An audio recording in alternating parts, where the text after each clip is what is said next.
Tiene la palabra don Carlos Alonso Vedate.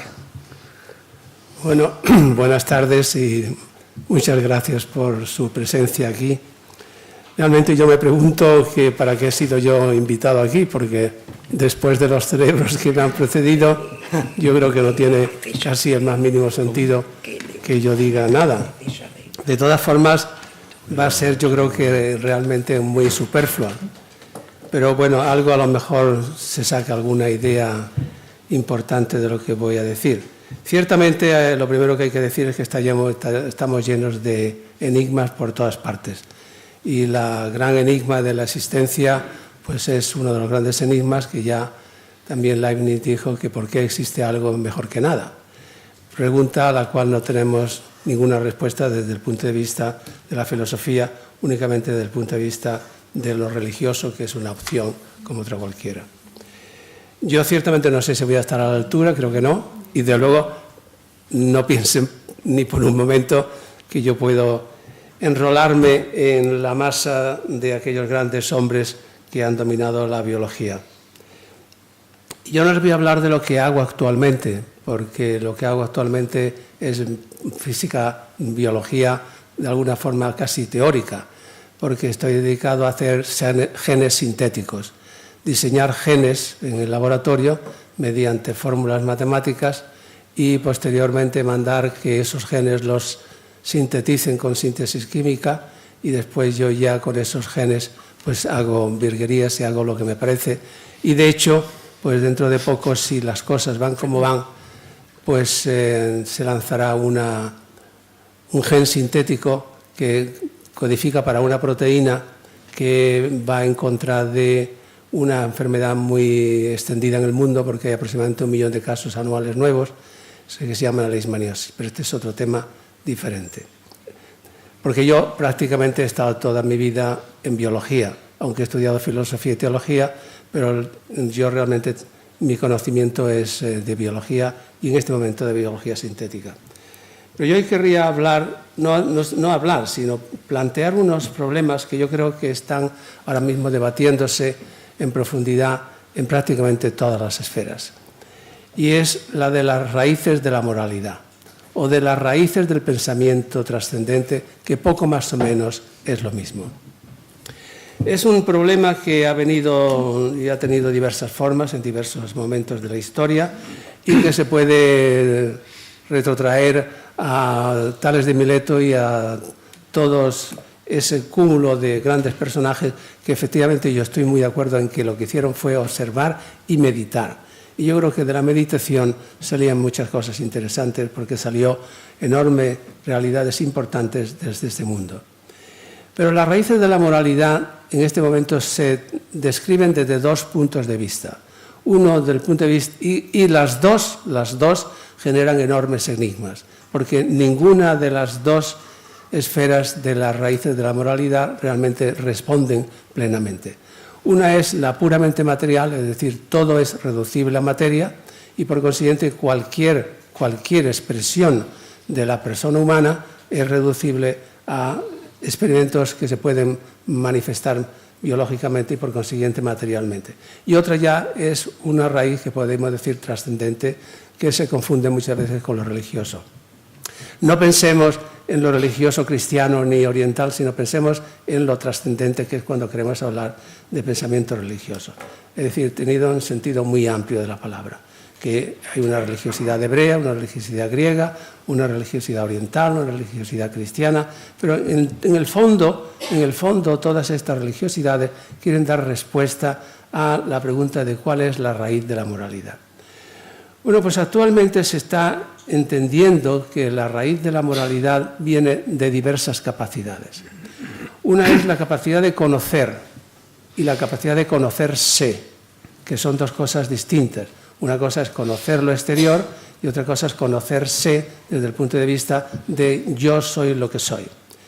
Pero claro, cuando el otro día yo hablaba más extensamente sobre esto y se hablaba sobre el cerebro, y entonces dijeron, no, esto es relativamente fácil de explicar, porque en el cerebro lo que tenemos son células, que son neuronas y dendritas y muchos otros tipos de moléculas, de células que se comunican las unas con las otras.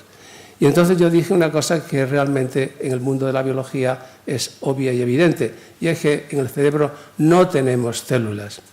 Esas son estructuras mentales que nosotros nos hemos inventado para poder describir la materia. En el cerebro lo que tenemos son miles de millones de moléculas que están distintamente concentradas en distintos puntos.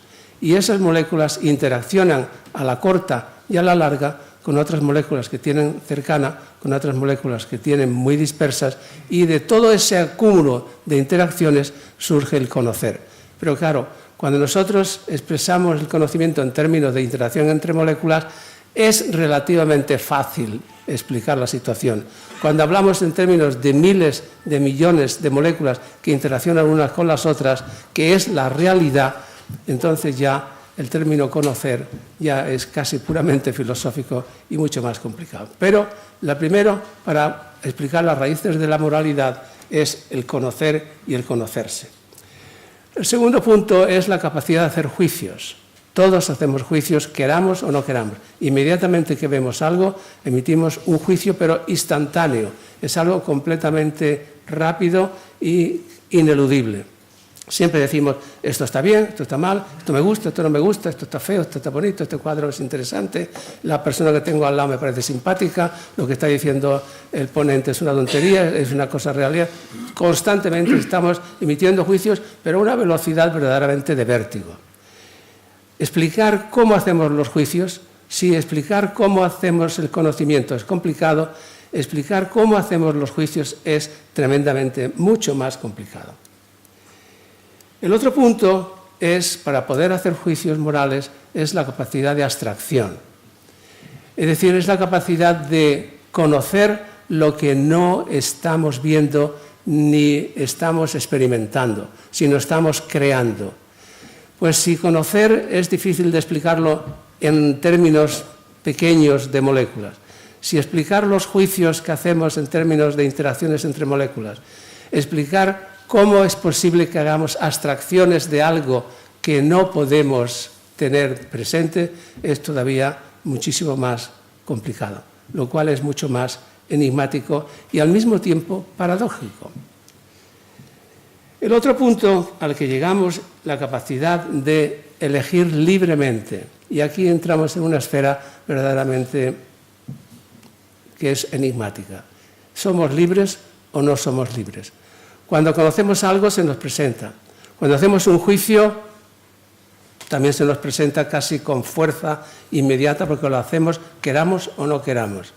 El hacer una abstracción también nos está hablando una persona, está hablando un individuo, una persona de la serie humana. Pero hacer un juicio libre sobre lo que está diciendo, es decir, no influido por el pensamiento que yo tengo y por la estructura mental que yo tengo individualmente, ¿lo hacemos o no lo hacemos? Es decir, yo puedo hacer un juicio A o un juicio B de lo que está diciendo, lo que estoy diciendo en este momento. Pues explicar eso en términos solamente reducibles a la materia es realmente difícil. Por eso hay muchos filósofos actualmente que dicen no es posible demostrar la existencia de la libertad, pero no se puede negar que existe, lo cual es otro enigma, otra paradoja, porque parece que en sí misma es contradictoria. Y otro de los temas importantes para la capacidad y para la raíz de la moralidad es la capacidad de prever consecuencias de una acción determinada. Esto ya todavía a mí me resulta casi imposible de poder ni siquiera vislumbrar cómo es posible que una persona pueda, desde el punto de vista puramente material, establecer un juicio sobre la consecuencia que puede tener una acción. Y este punto es extraordinariamente importante, porque casi todos los psicólogos y psiquiatras en este momento y todos los que se dedican a la teoría del conocimiento explican que una de las mayores dificultades que tiene la juventud moderna en algunos puntos es que no prevé la consecuencia de su acción. Claro, si no tengo la capacidad de conocer, no tengo la capacidad de hacer, tengo la capacidad de conocer, tengo la capacidad de hacer juicios, tengo la capacidad de hacer extracciones, de la cual se deduce mucho de la tecnología, porque la tecnología es la previsión de algo que no existe y por consiguiente es deducible de aquello que estoy abstrayendo en mi mente. Si además puedo deducir cuál es la consecuencia de mi acción, de todas estas capacidades es donde surge la posibilidad de actuar moralmente. Ante esto, ¿qué alternativas tenemos? Pues yo creo que tenemos alternativas que son opcionales. Y volvemos al principio de todo el pensamiento filosófico. Establecer una relación de materialidad, todo es reducible a la materia, aún la capacidad de conocer, aún la capacidad de hacer juicio, aún la capacidad de abstraer, aún la capacidad de prever la consecuencia de las acciones. Pero la pregunta está, ¿y me quedo tranquilo con eso? Y la otra alternativa es la trascendencia, pero también es otra opción. Yo presento estos panoramas y creo que estos panoramas son suficientemente relevantes, importantes y llenos de preguntas que nos hace que hemos subido a los cometas, pero cuando entramos dentro de la estructura de los organismos vivos que han tenido un momento de organización tan enorme, pero que en último término son paquetes energéticos que están actuando los unos con los otros, realmente nos quedamos maravillados y no sabemos qué opción tomar. Entonces, pues tomemos la acción que más nos guste o que más se acomode a nuestra forma de enfocar la vida o que, digamos, merece la pena apostar por una o por otra. Y gracias.